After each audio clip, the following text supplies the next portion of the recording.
Good afternoon, everybody. My name is Galen Odell. I'm joined with Jake Ostern and Charlie Custer. And football season is just around the corner. Training camp has just been kicked off for all the teams across the United States participating in the National Football League.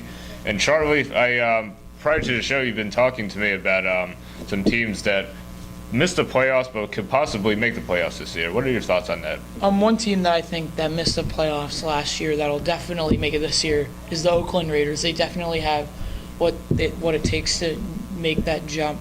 Derek Carr has been great since he joined the league with the Raiders, entering his third year next season. The Khalil Mack has just been a tank, becoming the first player to become a first-team All-Pro in two different positions in the same season at outside linebacker and defensive end. And they signed Bruce Irvin in the offseason, who's going to be a great addition to complement Mack in the defense. Also signing Sean Smith from Kansas City, a corner, to help out that secondary that needs some trouble, drafting Carl Joseph in the first round, as well as picking up Reggie Nelson from the Cincinnati Bengals in free agency. Also, Michael Crabtree and Amari Cooper were a great duo last year, and Latavius Murray, last year's AFC leading rusher, is going to be returning, and also the signing of Kalishi Asamili for the offensive line will definitely help in protection for Derek Carr and in the run game for Latavius Murray. So when it comes to all these additions and this new firepower that Oakland's got, do you think, since they're big division rivals with the Super Bowl champion Denver Broncos, do you think they have enough to take them down? The Raiders taking down the Broncos? Yeah. I don't know if they have that. The Broncos' defense is still a stellar defense, even with losing Malik Jackson and Danny Trevathan. They still have that stellar secondary of T.J. Ward, Aqib Talib, Bradley Roby, and Chris Harris. It's still intact. Von Miller and DeMarcus Ware are still there. Derek Wolfe is still there. The Broncos will still be in the playoffs next year. So the Raiders, I think, will make the wild card or win the division, but there will be two teams in the AFC West that will make the playoffs next year. Yeah. Thank you, Charlie. So now, Jake, speaking of on the other side with the NFC, who do you feel has a good shot of making the playoffs this year and they missed out on it? You've been telling me about some of that stuff prior to the show. I see the New York Giants because look at the draft that they had. They drafted Eli Apple, cornerback. I think he'll help the defensive back improve. The Giants made a lot of defensive signings this past offseason. Vernon, just to name one. He'll help a big part of the defense. He'll fill a big hole in the defense, and hopefully the defense will improve because of all those signings. On the offensive side of the ball, Odell Beckham Jr. needs to have a breakout year.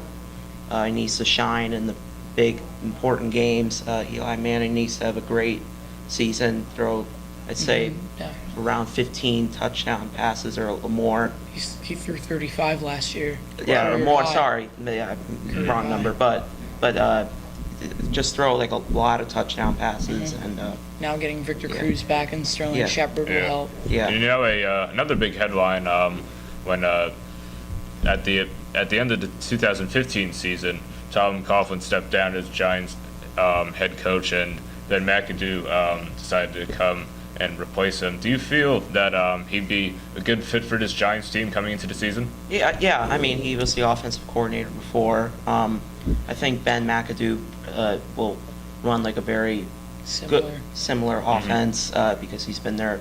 It's been under the reign of Tom Coughlin, who just left. I think since Eli and Odell, they have their original offensive coach, then they don't really need to change up anything. They just stay comfortable with what they're doing. And in the NFC East, who do you feel is the biggest competition for the New York Giants this year? I see Dallas. I mean, with the signing of Elliott, he's obviously a threat. Drafted for 4th overall pick. Yeah. Actually, but I don't know about Dallas's defense. I don't know if they can sustain that. Also, maybe the Washington Redskins, who I think have the most complete team, signing Josh Norman, but that's another topic. I think maybe a team that will miss the playoffs next year is the Houston Texans. They did make They did have a busy offseason signing Brock Osweiler, the headline signing of this past year's free agency, I think. He only started 7 games, so you don't know what you're going to get out of him. Also, Lamar Miller, he's been streaky throughout his career, so you don't know about him. DeAndre Hopkins is amazing, so you know what you're gonna expect from him. They lost Brandon Brooks, the offensive guard. He signed with Philadelphia this past offseason. Jadeveon Clowney has had all these injury problems, and J.J. Watt being listed on the physically unable to perform list for training camp, had back surgery. He's going to be out for a while.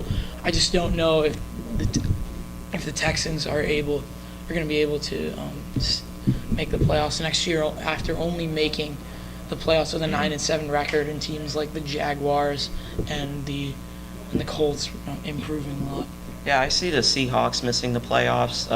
Obviously, with Marshawn Lynch retiring, there's a big hole to be filled. I think Russell Wilson will find a way to get the offense back penetrating and getting the wheels turning. Just the Lynch. Without Lynch, there's a big hole in the running back position. Unfortunately, we just ran out of time. I'd love to talk some more, but on behalf of Charlie Custer and Jake Ostern, I'm Galen Odell, and thank you for joining us here on Football Talk this afternoon. Have a great day.